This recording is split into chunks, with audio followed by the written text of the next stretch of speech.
This is a top-notch kitchen knife. The fat man swung the knife towards the sow's mouth. The sharp blade moved unimpeded within the pig's body, as if cutting through a sponge. After making a full circle, the oil stains that fell were absorbed by the dragon head pattern on the blade. He grabbed the sow's 2 legs, then lifted it with force. The sow's flesh was separated from its bones. This fat man is a top chef, whose knife skills are unparalleled. An elderly villager invited him to cook for a birthday banquet. He combined pork with seafood to create a dish of braised pork with seafood, but unexpectedly, his apprentice poisoned the salt. Halfway through the meal, all the guests suffered from food poisoning. The elderly villagers with seniority in the village forced him to kneel and apologize, and banished him from the village. The precious knife was sealed and its brilliance concealed. He arrived at a restaurant in the city and ordered a challenging dish of steamed Chinese cabbage and soup. After just one taste, he told the boss that the flavor was too ordinary. Upon hearing this, the head chef flew into a rage and challenged him to a cooking duel. The duel was to cook a treasure duck. The process of making a treasure duck is cumbersome. The fat man asked a martial arts apprentice for help.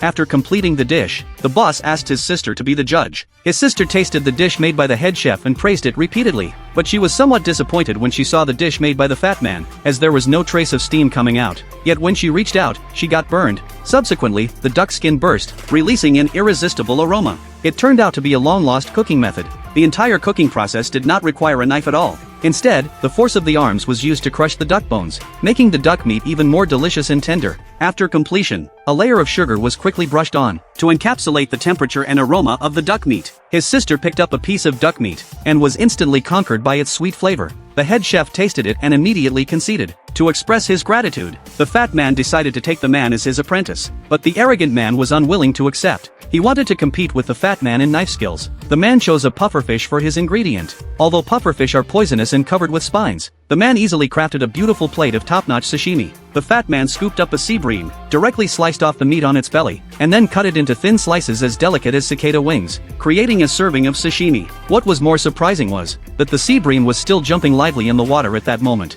After tasting the sashimi, they were all shocked. In the end, the man willingly became an apprentice to the fat man.